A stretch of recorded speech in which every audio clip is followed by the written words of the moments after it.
On the eve of my marriage to Willow, her first love, the man she once idolized, got divorced. She came to me and said she wanted to call off the wedding. She said, "George, I don't want to settle." She said, "No matter how much you resemble him, you'll never be him." I calmly walked away, dyed my hair, put on my leather biker jacket, and returned to the battlefield that truly belonged to me. Later, she complained to her girlfriends. How could any woman fall in love with such a lazy, irresponsible man? Until one day a photo started circulating online. On a motorcycle, a slender, fair hand rested on my chest and I had my arm tightly wrapped around a woman's waist. Raw desire practically spilling out of the frame. Then Willow finally called me, "George." "Who is she?" But the reply came from another woman's sultry voice. "Hello, Miss X. Allow me to introduce myself. I'm his legal wife." Chapter 01. I went to the jewelry store to pick up the custom-made wedding rings. In a month, it will be the day Willow and I get married. Although we designed the rings together, the style and the engraving were both chosen by Willow. As I looked at the initials WM in the private room, I couldn't help but feel that something wasn't quite right. The next second, I heard voices coming from outside. A woman said, "Hey, did you hear Willow's first love Makoto just got divorced and came back to the country?" Another replied, "I remember when he broke up with Willow 3 years ago. She was absolutely devastated." The first woman added, "Yeah, if George hadn't suddenly shown up and helped her through that dark time, she probably never would have recovered." The other said, "George, you mean that infamous playboy from City A? The one who used to waste his days racing motorcycles and living recklessly? Funny how a guy like that actually settled down for Willow. A real bad boy turned good story." Then came a hesitant laugh. "But now that Makoto's back, do you think the wedding will still happen? Well, the invitations have already gone out. If it gets canceled, George will be the biggest joke in the whole social circle." After their voices faded away, I looked again at the initials WM and a bitter realization started to dawn on me. I called Willow. She didn't answer the phone, but amid the noise in the background, I could still hear her voice say, "He's got no ambition. He's not even worth one of Makoto's fingers." Someone else protested, "Come on, Willow, that's harsh. He's rich enough already. Why demand ambition too? Besides, George used to be a total rebel. He's changed so much for you. You can't want it all." Willow gave a cold laugh. "Changed? How much he's been orbiting around me for 3 years like some pathetic simp. Well, he finally managed to get me to marry him." Another voice asked Willow, "Don't you like George?" Her tone turned frigid. "Would you like a dog?" There was a pause in the air. Then she sneered, "Because taming a wild wolf into a dog proves I'm damn good at training dogs." I hung up, stared into the mirror at the man in a sharp suit staring back, and suddenly I laughed. That naive, obedient version of me. I've had enough of pretending to be him. Chapter 02. Willow hadn't come home for an entire week. I listed our marital home on a real estate platform. Every single brick and tile in that place had been bought by me. And now, I didn't want any of it anymore. After finishing up the paperwork, I finally received her call asking to meet. Even though she was the one who asked, she was still the last to arrive. When she walked in, a tall, slender man stood by her side. Makoto. He looked somewhat like me, maybe about 50%. Makoto held Willow's hand tightly as if afraid someone might hurt her, his entire posture screaming protective boyfriend. The air instantly grew heavy. No one dared to speak. Everyone's eyes turned toward me. I stayed silent, glancing down at the red string bracelet on my wrist, its threads almost worn through.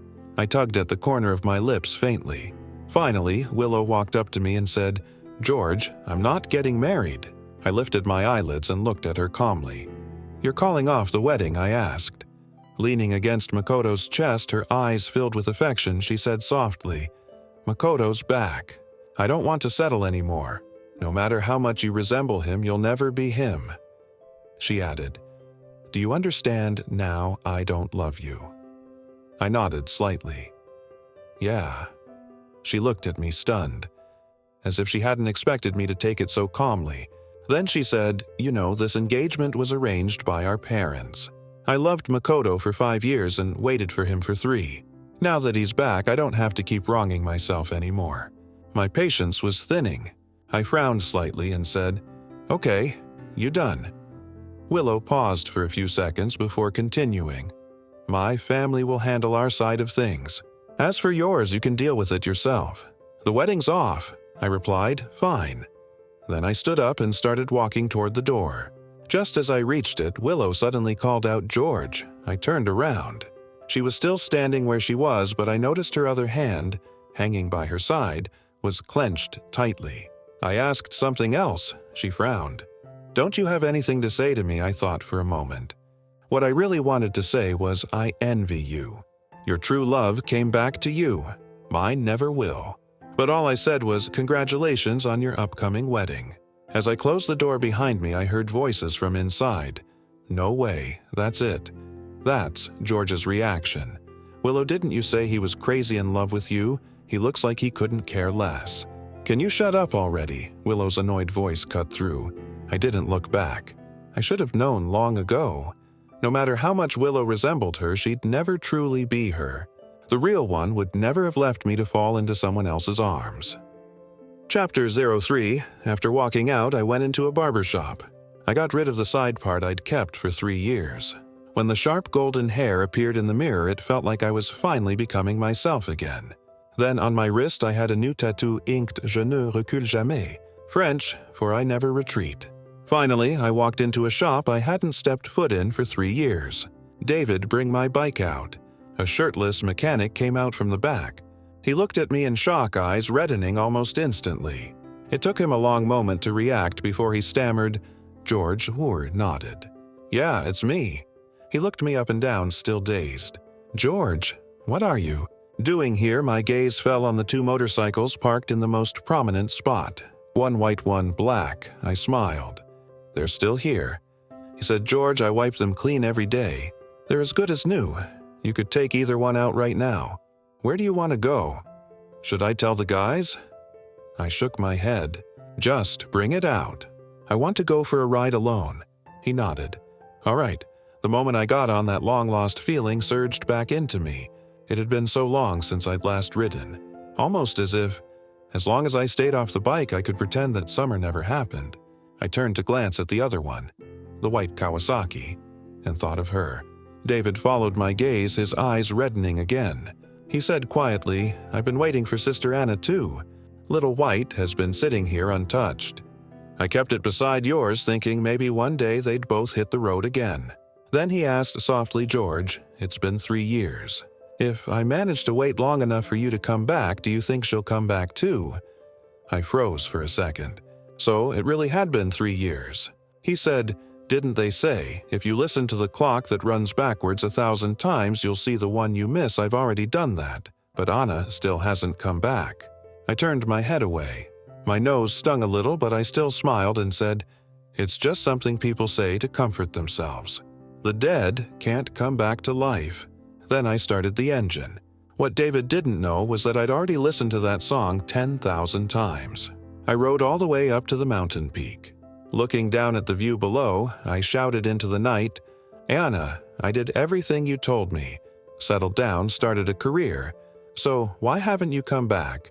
You said you'd show me how you look in a wedding dress. But in the end, I can't even see you anymore." Tears slid down my cheeks. I muttered, "Damn, the wind's so strong, it's getting in my eyes." On the empty mountaintop, the night stretched out into a sea of stars. The moonlight cast its soft, silvery glow across the land, making everything feel gentle again. Behind me, there was a faint rustling sound. I spun around sharply, but no one was there. It was only the sound of insects in the grass. Chapter 04. After calming myself down, I rode down the mountain. But suddenly, the white Kawasaki was gone. "David." I jumped off the bike and shouted toward the shop, "Where's the bike? Who took it?" Then behind me a horn blared. My heart started pounding faster than it ever had before. I took a deep breath and slowly turned around. Under the dim streetlight, Anna leaned casually against the motorcycle. Dressed in a black skin-tight outfit, her sharp, striking features just as wild and defiant as ever. She raised an eyebrow at me and said, "So, how strong's that wind?" Then she smirked, her tone teasing and bold. "Try hard, badass. Tough mouth, huh?" Chapter 05. It felt like time had turned back to the very first time I met her. My parents had been fighting again, arguing because I refused to follow the rules. They beat me hard that day. All I did was tell them to stop tormenting each other and just get divorced already. Was that really so wrong? I ran away, trying to process everything alone. And then suddenly I heard a lazy, teasing voice behind me. "Hey, pretty boy, crying out here by yourself." I turned away, irritation in my tone. "Don't talk nonsense. The wind's too strong." It got in my eyes. She gave a small, amused smile. "Try hard, badass. Tough mouth, huh?" Anna sat down next to me, resting her chin on one hand, and handed me a tissue. She said softly, "Being alone feels heavy, doesn't it? You don't know me and I don't know you, so let me just be a quiet listener. That year we were both 14. I didn't tell her what had happened, but she sat with me the entire afternoon. Later, I found out who she was. A student from the neighboring school, a troublemaker the teachers didn't like, a so-called delinquent girl. People whispered that she was a bastard child, one without a father since birth. Maybe it was fate. Slowly, we got to know each other. She introduced me to her friends, shared their secret hideout with me, and told me to be unapologetically myself. Because she said, some people out there will love you just the way you are. When I was upset or fighting with my family, she would appear out of nowhere telling me I wasn't alone. She even stood up for me, putting those in their place who gossiped about me, saying I was no good. She said, "George, good and bad are always relative. If your personal choices don't harm anyone or violate what's truly right, then no one has the right to judge you. You are who you are." And I, in turn, defended her against those who called her a bastard. When she broke down crying, I stayed by her side, held her gently, and let her pour it all out. I told her, "Anna, you don't have to be anything. No one should ever be forced to do what the law doesn't demand. Your existence alone gives meaning." We were like two people drifting in the deep sea. And finally, we found the same piece of driftwood to hold on to. Anna and I grew closer and closer. After graduating high school, we fell in love. That night, a group of us rode our bikes up the mountain, shouting into the night to celebrate our coming of age. Then quietly behind everyone else, I took her hand. And we ran. In that vast night, only our breath and laughter filled the air. She laughed behind me and asked, "George, doesn't this feel like we're eloping?" I still remember that summer. The fullest moon, the brightest stars, the sweetest sound of cicadas, and the most sincere eyes of a young girl. Under the blanket of stars, we hugged and kissed. In that moment, it felt like forever. Chapter 06. Anna, you're finally back. I missed you so much. My voice trembled and even my body shook slightly. She said, "Look at you, all weak and pathetic." "I'm right here, aren't I?" I rushed forward, only to see David pushing the motorcycle toward me. "George, what's wrong?" he asked. "Didn't Anna once say it, that her bike and yours would never be alone? When I saw you ride off, I thought I'd better roll out Little White and start her up too." Oh, so it had just been my imagination. I turned my back to him and pressed my fingers against my brow. People say you shouldn't meet someone too dazzling when you're young, because everyone you meet afterward will feel dull in comparison. Guess I was the one too obsessed, too stubborn. 3 years had passed and I still couldn't face reality. Still prayed for a miracle that would never come. Chapter 07. When I got home, everyone was waiting for me. The moment my mom saw my dyed hair and leather biker jacket, she was furious. "Look at yourself. What do you even look like now? Not a trace of the Wong air in you. No wonder Willow called off the engagement." I stood at the doorway, suddenly not wanting to go in at all. When I turned to leave, my father's voice barked, "Where the hell do you think you're going? Get back here. Call the Liu family right now and apologize. Tell them it was your fault, that you acted rashly, didn't think things through. Tell them not to take it to heart." He went on, "The invitations are already out. You can't just cancel a wedding like that. And another thing, get that ridiculous color off your head. With you looking like this, who would ever trust their daughter to you?" I slowly walked up to them, then smiled faintly. "Why should I apologize?" I said. "She's the one who said she wouldn't settle the one who wanted to marry her ex-boyfriend. She's the one who broke off the engagement. I gave them my blessing. So tell me, what did I do wrong? Slap! My father shot up from his chair and struck me across the face. Idiot, he roared. You're a man and she's a woman. Why? Stoop to her level, she's foolish, and you're even more foolish. Use your damn head. For once, do you really think the Liu family would let their daughter marry a divorced nobody? My face burned with pain. He continued, I regret ever letting you manage the company. You were supposed to handle things calmly and strategically, but you've ruined everything. Even if she was cheating on you, so what? Everyone in our circle turns a blind eye to that kind of thing. As long as the kid's yours and you get the benefits from the Liu family, what the hell are you so angry about? Tilted my head slightly, tongue pressing against the inside of my cheek, and gave a small cold smile. You two can both play your own games, but sorry, I can't live like that. My father's chest heaved violently. He grabbed the cup from the table and hurled it at me. Useless, that filthy woman's been dead for 3 years, and you're still moping around like this. How did I end up with such a worthless son? Then he shouted, George, I'll say it again. This marriage will not be canceled. Even if it kills you, you'll at least leave the Wang family an heir. First chapter, Year 8. I didn't manage to dodge the glass. It grazed my face and opened a cut above my eyebrow. For a brief moment, memories struck me all at once. After Anna fell off the cliff, I sank into a deep depression. I tried to take my own life. The servants found me just in time and saved me. My parents said I was ungrateful, that as the son of a wealthy family living surrounded by privilege, how could I afford to fall ill like that? Maybe they were right, or maybe not. But just as they never understood me, I could never understand them. I couldn't be like my father, capable of doing anything for self-interest, nor like my mother, always pretending to have feelings she didn't. I always believed that a person should have moral boundaries, whether toward employees or toward enemies. And why could I never understand them? Perhaps because for as long as I could remember, each of them had their own family outside. So I never understood. If they didn't love each other, why did they bring me into this world until the company fell into crisis? Then they decided I had to marry the daughter of the Liu clan. I refused, and they threw a photo in my face. It was Willow Liu.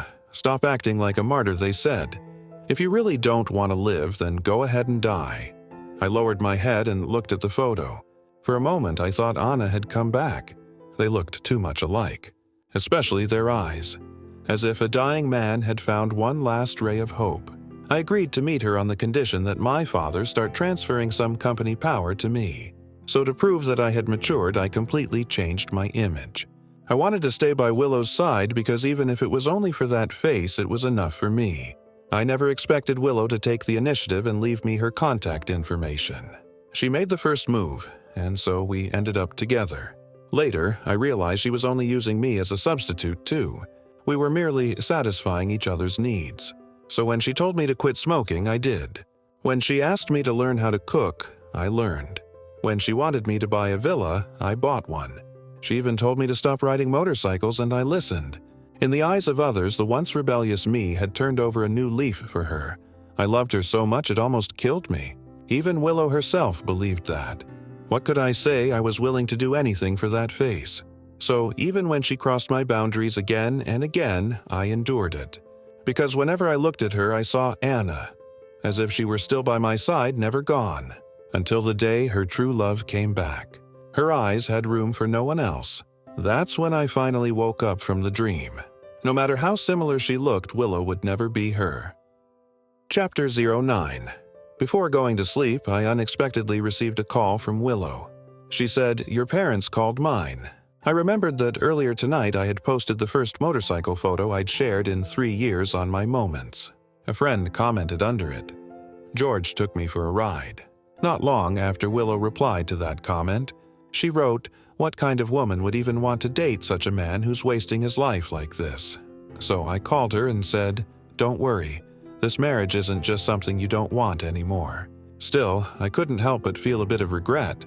I would never again see that gentle look in her eyes when she gazed at me. Willow was silent. After a while, she gave a cold snort, her tone full of contempt. "George, I'm not anyone's accessory. If you want to marry me, you'll have to accept what's between Makoto and me. Don't expect me to belong to only you, understand?" Then she added, "Anyway, this is just to please our parents. Since you love me so much, I can agree to marry you. But that's all." I rubbed the bracelet with our initials on it and smiled slowly. I said, "Willow, if you really plan to marry me, does Makoto know about it?" She didn't answer. I could only hear her uneven breathing. I said, "Willow, I know you've been using me as a substitute for Makoto. Funny thing is, I've been doing the same. Do you know when you look the most like her?" I nodded, thinking of Anna's radiant smile. "It's when you don't speak, just look at me. Even though you're really just seeing someone else through me, I honestly don't give a damn. Just looking at that face makes me happy enough." I softened my tone and said calmly, "So even though you've made me do a lot of things I never wanted to, I still can't bring myself to be angry at you. But like you said, I'm not him, and even if your faces look alike, you're not the same person. So we've both been using each other as substitutes. I don't owe you anything and I don't love you. Let's just call off this marriage." Before I could finish, Willow abruptly hung up the phone. At Chapter 10, I took 2 tablets of estazolam. Only in my dreams can I see Anna again. Return to those 4 years when we were madly in love. After the college entrance exam with all our friends as witnesses, we could finally be together openly. You know that feeling walking down the street hand in hand with the person you love watching a movie together? Even if you don't speak, the air itself tastes sweet. We could finally ride the motorcycle we loved, speeding freely through the open world. David once said George and Anna are the most perfect couple I've ever seen. Just standing together, they look like they came straight out of a romantic drama. Anna laughed and told him to keep talking. I leaned casually against the bike watching our friends joke around. Later, when we went to the same university, we started a motorcycle team and joined races together. Honestly, she really was captivating. Her name was always popping up on the confession wall, and after every class, some guy would try to confess to her. Afraid that I'd get jealous, she went straight to the campus radio station that same day and publicly announced our relationship to the whole school. Many people said we didn't look like the kind of couple who could last long, but who would have thought that it would last 4 years? My parents finally found out I was in a relationship. That day, they called me home, furious, and demanded I break up with that bastard. I refused. My father picked up a stick to hit me. I snatched it out of his hand and snapped, "Don't push me to hit back. You both have your own families, and for years you've never cared about me. What right do you have to interfere in my life now? Who the hell do you think you are? I'm sick and tired of your hypocrisy. What am I in your eyes? Just a tool to carry on the family name?" My father gritted his teeth and said, "I'm your father. I gave you this life. You'll never escape the fate of being a Wang." My mother yelled, "We've spoiled you too much, that's why you dare to talk to us like this." Was it that bitch who taught you to say such things while she was cursing Anna appeared? She stood in front of me, neither humble nor afraid, and said, "All these years you've never cared for him. He's never known your love, and yet you expect him to repay your kindness. Why should he obey you? He's the person I love most. You may not love him, but I do." My mother, enraged, raised her hand to slap her. Before she could, I shoved her away. That day, I held Anna's hand and walked out of that house. Neither of us spoke. We just sat there in silence all night. We made a promise. After graduation, we'd get married. But just before graduation, strange things started happening. I was being followed for no reason. Sometimes flower pots would fall when I walked by. Anna began acting distracted, absent-minded. One day, she suddenly asked me, "If one day I'm gone, what will you do?" I shrugged and said, "Die with you." I wasn't joking. Before 14, I had no family, no friends. Rebellious, wild, and lost. I didn't know what it meant to live. Then I met her. She was my salvation. I couldn't imagine what I'd do without Anna. "Don't," she said, shaking her head. "Even if I'm gone, you have to live well. Find someone who loves you, get married, have children. Promise me, okay?" I pulled her into my arms and smiled. "Stop talking nonsense. In this life, the only thing I'll ever do is put a wedding dress on you. I won't marry anyone else." She pouted. "Don't joke. I'm serious." I said, "Why are you being so serious? What's wrong? Don't tell me you found another guy behind my back." She choked up slightly and gave a soft laugh. "What are you talking about?" "Of course not." I grinned. "You wouldn't dare. Otherwise, I'd just marry someone else and make you regret it for life." It was just a joke. She poked my forehead, half annoyed, half smiling. "If you ever really get married and the bride isn't me, I'll show up in a wedding dress and crash the ceremony." When I proposed to Anna, she said if I could beat her in the race, she'd marry me. I agreed immediately. Promised I'd win, and with that trophy and a ring, proposed to her in front of everyone. But I never imagined that race would be the one she'd never return from. In my dream, the scene shifted into a foggy forest. When I reached the finish line, I only remembered the deafening cheers, the blazing heat of summer, and the big screen flashing the news that she had fallen off a cliff. Amidst the fire and chaos in that moment, there was nothing left but silence. Chapter 11.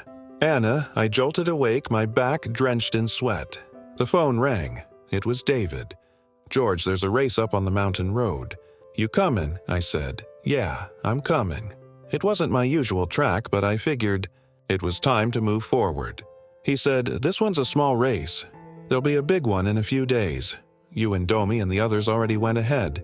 Leaning against my bike, I lit a cigarette and said, "Sure, I need the practice anyway. I'll join." He laughed. I heard a lot of well-known racers are joining, especially this female rider from abroad. She's incredible, but she never takes off her helmet, so no one knows what she looks like. If I meet her, I'll ask for her autograph. I exhaled a cloud of smoke and teased him, "Look at you, fanboy. I'll just win the trophy for you." David's eyes turned a little red. "George, seeing you like this, I'm really happy for you." I patted his shoulder. When I took my final drag and turned my head, I saw Willow. Our eyes met, and I could clearly see the light flicker in hers. "George, I didn't plan to answer." I crushed out the cigarette. But she grabbed my sleeve. She said, "Can we talk?" She stood in front of me backlit, her face half hidden in shadow. I looked at her quietly. Such a familiar face. What a pity. She wasn't Anna. She said, "Don't look at me like that." Willow suddenly raised her voice. "George, how dare you lie to me?" She seemed furious, though I couldn't understand why. I only shook off her hand and said slowly, "Willow, shouldn't you be happy?" Her brows furrowed and she blocked my path, angry. "Happy you made me your substitute. And I should be happy, George, do you even have a conscience?" Her eyes were burning with rage and she bit her lip, trembling. "No wonder you always looked at me like you'd found something you lost.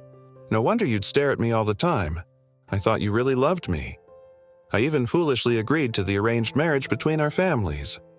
I must have been such an idiot." I waited until she finished, then said quietly, "Willow, weren't you using me as a substitute too? Your true love's back. You don't need to poison yourself with me anymore." The substitute game was over. She took a step closer, her eyes unwavering.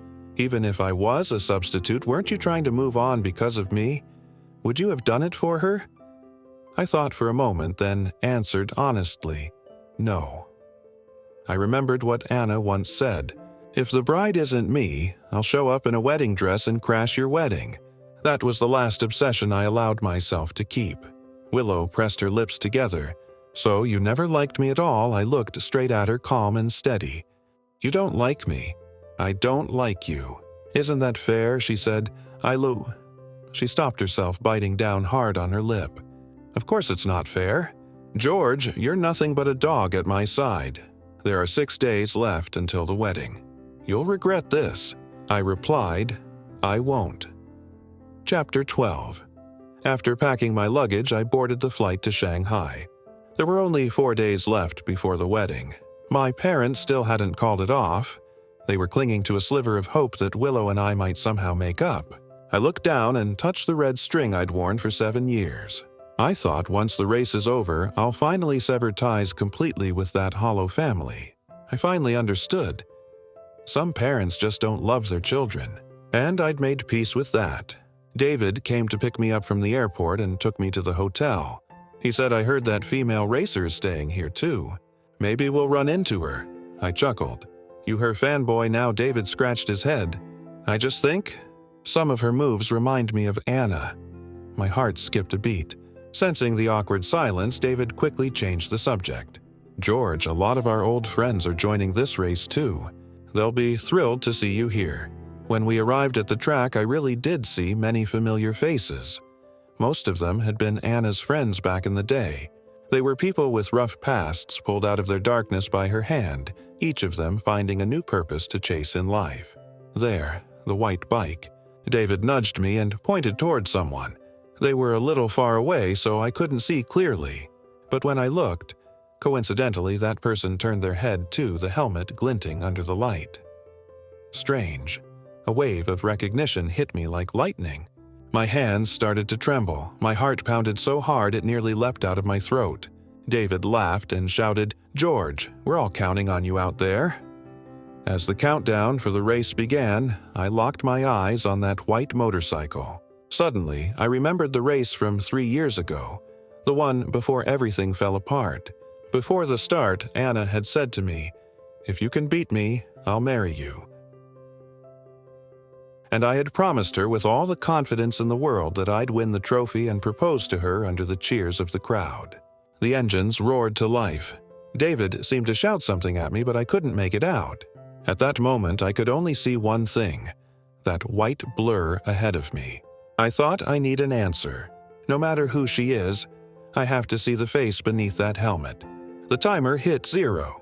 I shot forward like an arrow loosed from a bow, racing as if my life depended on it. Chapter 13. The wind roared past my ears, like 1,000 horses charging all at once. I pushed the throttle inch by inch to its limit. My fingertips went numb from the vibration, and even my breath carried the bitter taste of gasoline. The curve loomed ahead. The screech of rubber scraping asphalt sliced through my nerves. I leaned into it by instinct, tilting, cutting through the bend, accelerating out. In my eyes, there was only that flash of white ahead. Her taillight flickered once in front of me, and I closed the distance, chasing it relentlessly. Every heartbeat pulsed in rhythm with that red light. Time stretched thin, the world fading into gray and white, only the roar of engines filling my ears. Just a little closer, a little more. I could almost hear the rush of blood pounding through my veins. On the final corner, she slowed. I didn't. In that instant, I didn't know whether I wanted to win or just prove she was real. The checkered flag fluttered in the wind. I heard voices shouting in the distance. My tires left long black trails. The whole bike trembled beneath me. I stopped the air inside my helmet burning hot. Victory tasted like gasoline and resurrection. Until I saw the screen, it showed I'd won. Champion.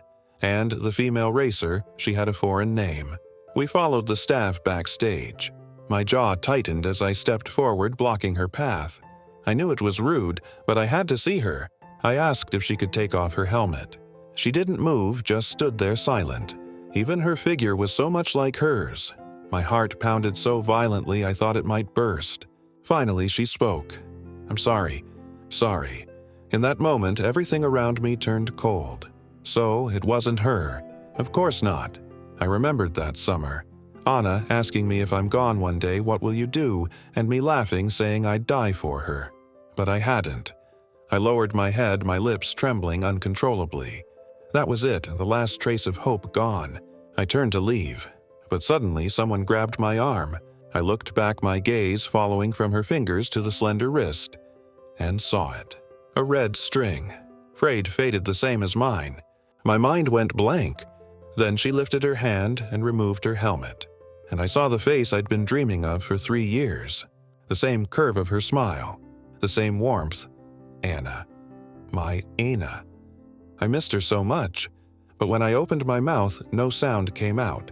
Now I knew what it meant to be so moved you can't speak. 3 years had passed, and she looked almost unchanged. Yet somehow she had. Otherwise, why were my eyes blurring with tears? Under the golden lights, she stood glowing, a halo around her. She squinted at me, smiling. "Try hard, badass," she said playfully. What pretending you don't know me now, I couldn't hold it back anymore. I pulled her into my arms, cursing between my sobs.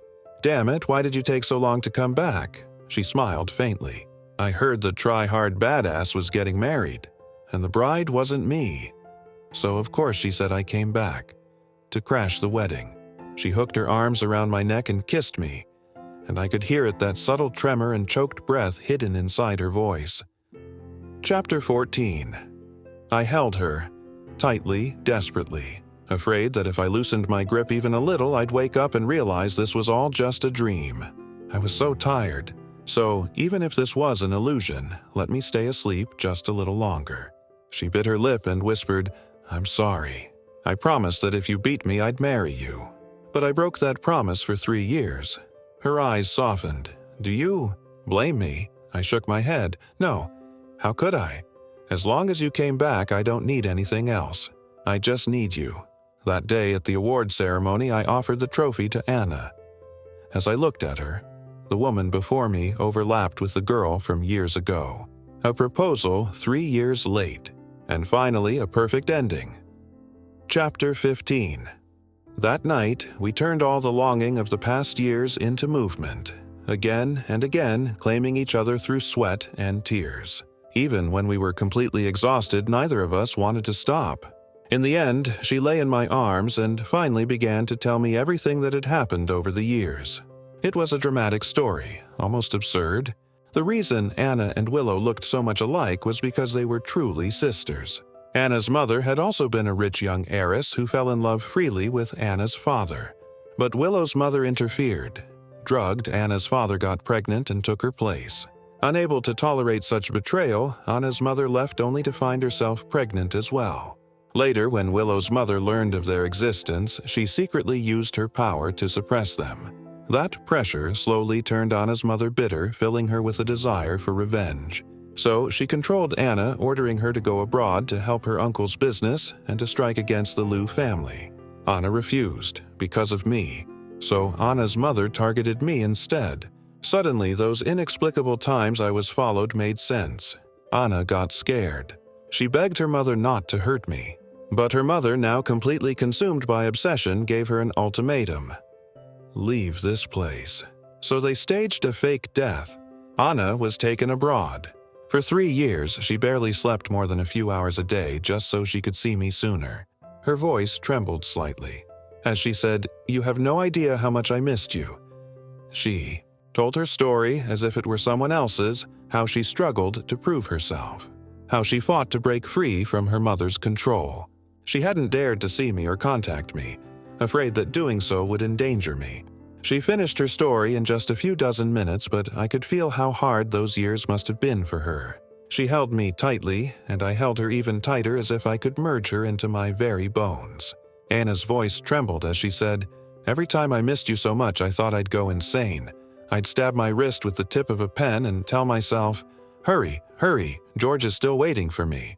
He said he'd win a trophy for me on the track, that he'd marry me. He's so stubborn, he'll wait for me forever."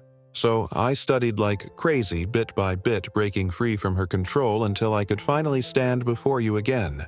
Her tears dried and flowed again as if she were releasing all the emotions she had buried for years. I gently caressed her face and pressed a soft kiss on her forehead. Then I said, "So Anna, will you marry me?" Chapter 16. 3 days before the wedding. I took Anna to get our marriage certificate first. When the steel seal stamped down between our two faces in the photo, Anna began to cry even as she smiled. Through her sobs, she said, "I'm sorry. I'm so sorry. I came too late." I scrambled to wipe away her tears, cupping her face gently. I shook my head and said softly, "As long as the ending is you. It doesn't matter if you came late." At that same time, a photo suddenly began spreading around our circle. On a motorcycle, a slender fair hand rested against the chest of a racing champion, and his arm was wrapped tightly around the woman's waist. The screen seemed to overflow with raw hormones. It was taken right after the race that day, by David and the others at the track. No one knew how the photo got out, but even people in our community had seen it.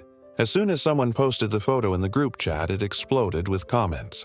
"Wait, doesn't that guy look exactly like George? No way! Did George turn into this now? Could they be long-lost brothers or something?" Then someone added, "This actually looks like how George used to be." Another chimed in, "That girl in the photo kinda looks like Willow. Wow, since when did Willow start riding motorcycles?" Someone else replied, "That's not Willow. Looks like some female rider from abroad. Gotta admit though, they look good together." Then another said, But didn't Willow just tell us yesterday that George would regret it before the wedding? That he'd come crawling back begging her to marry him? Someone responded. So Willow really thought George would die without her. Turns out she was just the stand-in all along. While Anna was trying on her wedding dress in our bridal suite, I got a call from Willow. Her voice was cold. "George, who is she?" Anna took the phone from my hand. She looked up at me with a lazy, amused smile and said into the receiver, "Miss Ex-Girlfriend, let me introduce myself. I'm his legal wife." Chapter 17. Anna and I met up with everyone on the mountain road. We rode our beloved bikes racing all the way to the summit. Everyone was laughing and crying at once. From behind me, she held my hand tightly. It felt just like that summer when we were 18 again. I laughed and said, "Anna, how about running away with me?" Her eyes shimmered with tears. This time she grabbed my hand and together we ran through the summer night.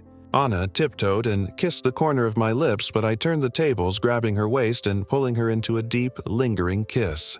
That familiar softness, that wild passion, none of it could compare to the joy of finding each other again. It made up for our burning, reckless, romantic, shattered youth. A love that once had no ending. I don't know if what we had was redemption for each other. I only know that in every journey we take, love is the greatest, truest answer. Chapter 18. We partied half the night at David's shop and only fell asleep when dawn was breaking. When I woke up, everyone was sprawled across the floor in every possible position. I really liked this kind of atmosphere.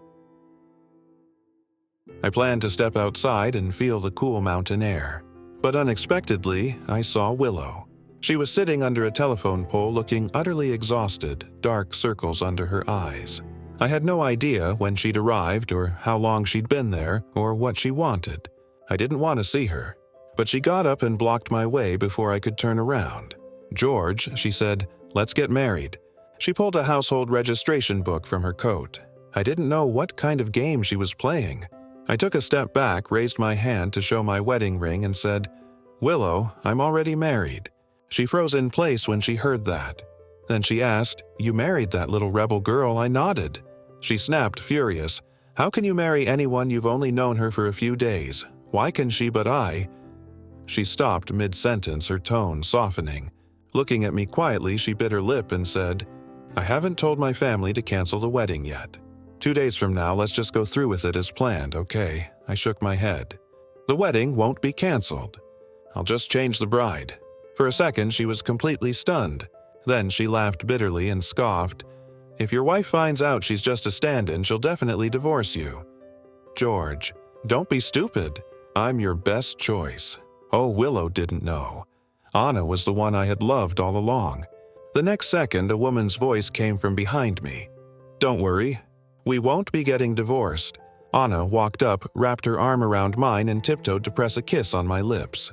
Then she said calmly, "Because those who betray will go to hell." Staring at the face so similar to her own, Willow said nothing. She just turned and walked away, lost and broken. Chapter 19. 2 days before the wedding. Anna and I were busy editing the guest list, only inviting our closest friends, wanting this to be our wedding. We were both exhausted from the endless planning when I unexpectedly got a call from Makoto. His voice on the other end was weak and pleading. "Can you see Willow? She's been drinking so much she got a stomach ulcer. She's in the hospital." I frowned, confused. "What does that have to do with me?" Makoto sighed deeply. "I used to think Willow was really still waiting for me." He continued, "I thought when I came back she'd finally choose me without hesitation. For a week she stayed with me, but she kept looking at her phone. I knew she was waiting for your message. You never called her, not even once, so she came to see you and said she wanted to break off the engagement, just to provoke you." He said, "But you walked away so calmly.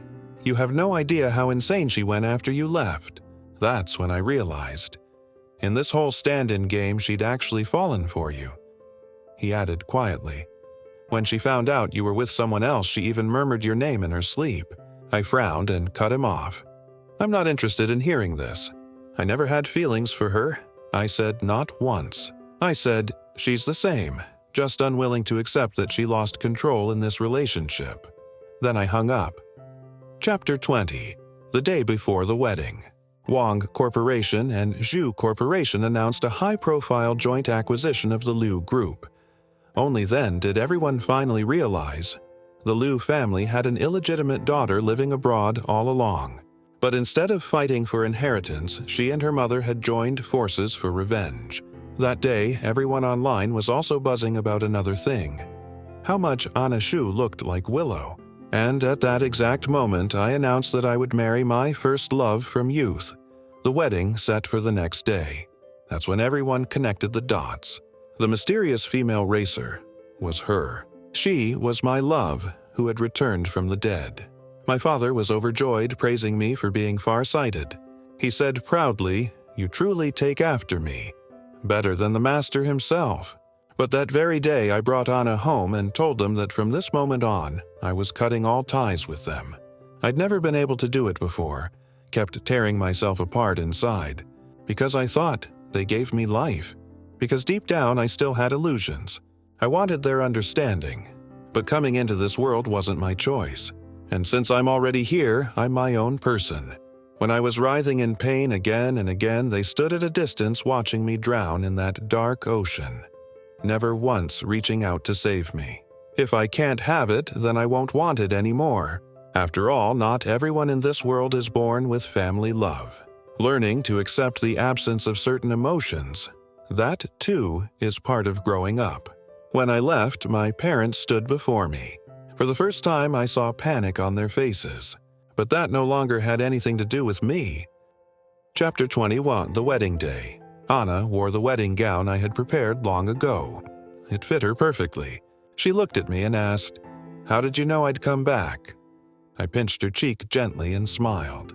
"I didn't know if you would," I said, "but I reserved the meaning of your return." I wore the suit she had chosen for me. Gone was the reckless arrogance of my youth, replaced by calm maturity and quiet warmth. I wrapped my arms around her from behind. Looking into the mirror at our reflection, my eyes grew slightly red. This day, I'd waited too long for it. Anna turned and kissed the corner of my lips. She teased softly, "Try hard, badass. How strong is the wind this time? Why are your eyes teary again?" That one line, it hit me right in the heart. I'd once imagined her saying that to me at the foot of the mountain, but it had only been an illusion then. Now that illusion had come true. What was lost had been found again. Heaven had been far too kind to me. I lowered my head and kissed her eyes, smiling as I said I was just thinking, "There's someone who misses me. Someone who'll wait to see the spring rain, the summer wind, the autumn leaves, and the winter snow with me." So even when I was alone, I kept moving forward, fearless, because I believed that at the end of every cliff the wild wind still blows. And the one I love will be there waiting to say, "Hello, we meet again."